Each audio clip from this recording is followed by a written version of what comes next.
soundtrack. Hey, what is up? Welcome back to another edition of SacTown Movie Bus Television. Once again, it's Kier.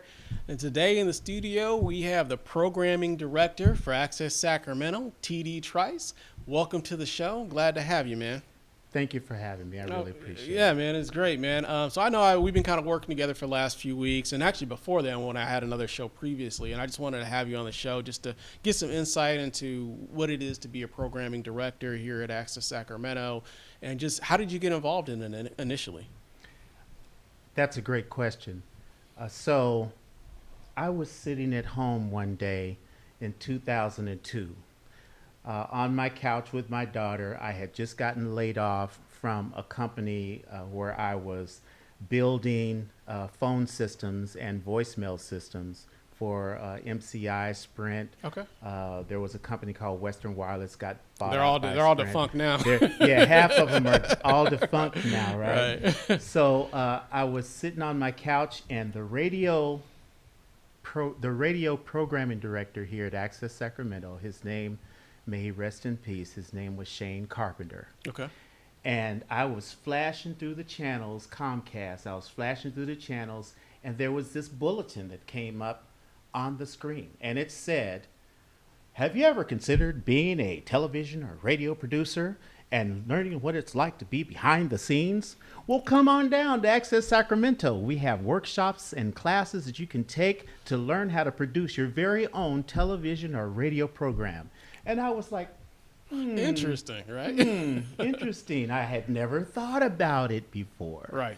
Next thing I know, I called and got the class schedule, and I came down here to Access Sacramento in September of 2002, and I started taking the workshop Okay. that had and the workshops were daily, All right. and they were like 4 to 5 hours long, and they taught you everything you wanted to know in this room. Right. Everything you wanted to know about cameras and control room. We did skits, and we did,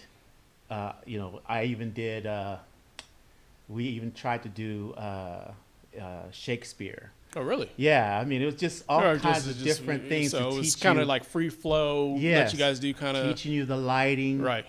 Teaching you how to do the set, costumes, and the whole thing. Right. And so that started in September, and I was taking the class. I completed the first 6 months, and then I started the second set of classes because it was like a year-long thing. Oh, wow. That's a long. Yeah, and in February of 2003, the executive director at the time, his name was Ron Cooper. He's retired now. I think I've heard of him. Yeah. Yeah, wonderful community guy. He somehow heard that I had this extensive computer background because I've been doing computers forever. Right. And he said, "Would you like to interview?" And I said, "Interview for what?" And he said, "Well, I'm creating this position that's going to handle all the scheduling and so forth, but I need a computer guy to convert everything from Apple systems to PC systems." Okay. I said, "Oh, That's something you've done in the past and Yes. had no problem doing. right." Right. And so we went into the radio booth there. He interviewed me, and he hired me on the spot. And I've been here ever since February 2000. That is an awesome story, man. I'm Yeah. telling you, man. Like, 'cause And that's you just how I don't- got into this. You just don't hear about stories like that are just like, I was just at home in between jobs. I saw a radio commercial. I saw a It was commercial. completely at random. Right. That I So my happened to question come for down you now with. is, Yeah. if you were still working for that, That software, company. the company, and you saw that commercial, would you have still called? Well, no. Okay. And honestly, that was a 6-figure income, so no. No, got it. Okay. Yeah. Oh, yeah. So it was like, it was good money. It Yeah. was great Be kind of money. hard to turn that down for Yes, sure. For yes, sure. So you've been here for 15 years. Obviously, you've seen 20. 20 years. What are some of the changes that you've seen just, I guess, in the last 20 years in terms of? Well, outside of the technology that's in this room, I am responsible for all of the technological changes from 2003 to now. Okay. So when I got here in 2003, all of the information was, all of the programs were on Sony 3/4-inch tapes. So they were tapes about yay big. Right. I remember those back in the day, Yeah. back in my college days. There you go. All the information was on Sony 3/4-inch tapes. We had a guy, a chief engineer, his name was Comruse. And Comruse would repair all the equipment constantly because the 3/4-inch technology was fickle at best. But all of the tapes were eventually died out. The technology died out, and along came DVDs. Right. And DVD technology at the very beginning was fickle at best. Right. Right. It was never a 100% reliable technology. Right. And then from DVDs to hard drives, actually DVDs to mini DVs, which was this little tape. I remember that. Those didn't big. take off very long. They were around for about a hot minute, and then they were gone. But they were much more reliable than DVDs. Right. And the quality was much better. Right.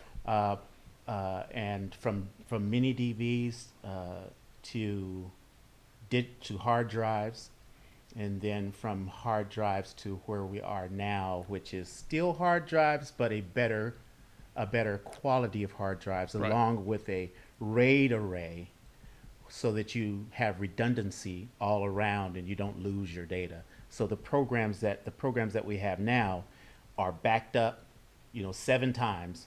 It's a 7-disc RAID array, and then we have archives. I acquired these 40 terabyte RAID array drives that will act as a community archive, so that we have the information for Forever. years to Yeah. come. Yeah. So yeah, it shouldn't distort or anything of that nature, like the old school. Yes. The Betamaxes and things. Of that Exactly. nature. So yeah. And so converting the information from point A to point B, that's all of that has been my doing, and I appreciate it all. Yeah. So what's your favorite part about working here at Access Sacramento? My favorite part is the community, the people. Yeah. Seeing people come in from around the world. We have people who came here and television was their first idea. Right. I want to do a TV show. Right. Right? And so they do a string of TV shows, right? And then for whatever reason they move away. They'll go to London, they'll go to Africa, they'll go somewhere around the world, right? Right. And what I love is when they come back. Right. They come back to Sacramento, and this is like one of the first places they get off the plane. I mean, I have had people literally get off the plane and come to Access Sacramento before they go home.